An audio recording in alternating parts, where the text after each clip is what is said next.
नमस्कार, मैं गार्गी कौशिक आपका स्वागत करती हूँ गौरांश एंड गौरांशी क्लासेस में। हम पिछले अध्याय में जान चुके हैं बौद्धिक शिक्षा प्रणाली की प्राथमिक शिक्षा के बारे में। अभी हम उच्च शिक्षा के बारे में यहाँ बताएंगे। प्राथमिक शिक्षा के बाद बालक उच्च शिक्षा में प्रवेश लेने को तैयार होता था। उच्च शिक्षा भी मठ विहारों में दी जाती थी। प्रवेश की अवधि प्राथमिक शिक्षा समाप्त करने के पश्चात बालक 12 वर्ष की आयु का हो जाता था, तब उसका उपसंपदा संस्कार किया जाता था।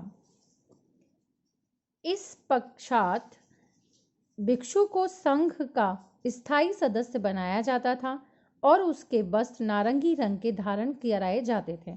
यानी कि जो उपसंपदा संस्कार था उसमें भिक्षु को संघ का स्थायी सदस्य मान लिया जाता था और प्रज्ञा प्राथमिक शिक्षा में स्थायी सदस्य नहीं माना जाता था।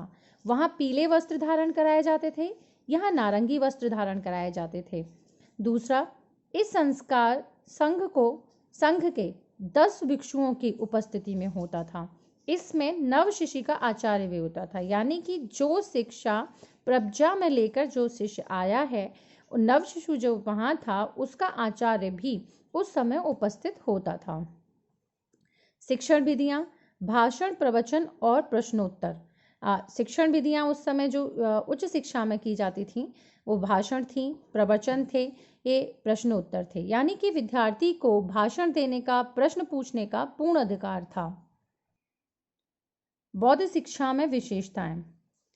पहला, व्यावसायिक शिक्षा। साहित्य से, महावांगों से पता चला है, साहित्य बौद्ध शिक्षा की एक पुस्तक है, वहां से पता चला है कि जैन बौद्ध शिक्षा में व्यावसायिक शिक्षा भी दी जाती थी। साथ ही साथ वैज्ञानिक व चिकित्सा भी दी जाती थी।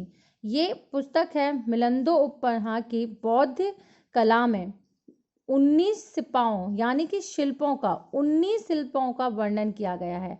उसी समय के बहुत अच्छे वैद्य, जीवक, चरक और धन्वंतरी थे। एक विशेषता इनकी ये भी थी, प्रज्ञा संस्कार, उपता संस्कार भी थी, जो हम पीछे बता चुके हैं। गुरु शिष्य के संबंध यहाँ पर भी पवित्र और मधुर थे। ये खेल कूद व शारीरिक शिक्षा भी दी जाती थी। प्रारंभ में स्त्री शिक्षा पर यहाँ ध्यान दिया गया।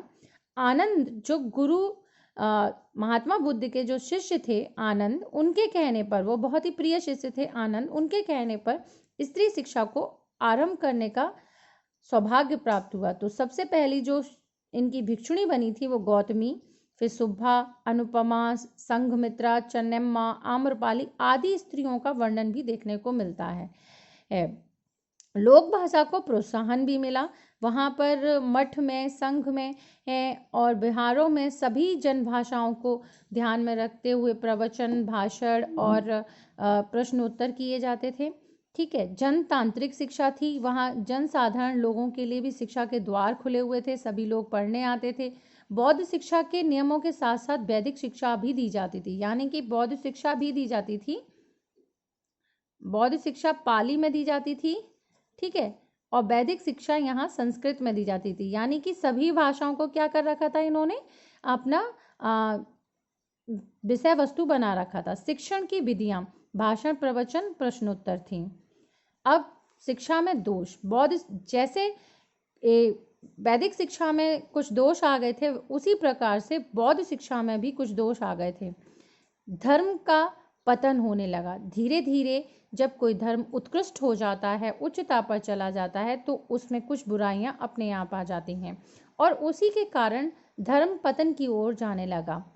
अहिंसा परमो धर्म के कारण, अहिंसा परमो धर्म के कारण यहाँ पर मतलब इनका जो मुख्य जो था अहिंसा परमो धर्म, उसके कारण युद्ध कला, सैनिक शिक्षा आदि पर ध्यान देना भी कम हो गया।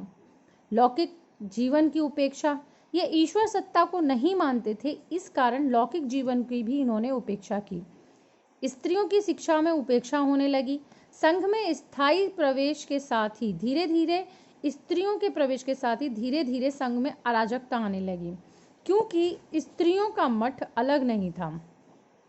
हस्त कार्य पर ध्यान न देना, हस्त शिक्षा पर भी कोई ज़्यादा विचार नहीं दिया गया। कट्टर विचारधारा, धीरे धीरे इसमें कट्टर विचारधारा, बौद्ध नियमों को ज़्यादा मानने की, अहिंसा, अपरिग्रह, इन सभी नियमों को ज़्यादा मानने की ही चेष्टा होने लगी। अंत में यह दो भागों में विभाजित हो गया, महायान और हीनयान। इसी कारण इस बौद्धिक शिक्षा में धीरे धीरे पतन का एक कारण बनता गया। धन्यवाद।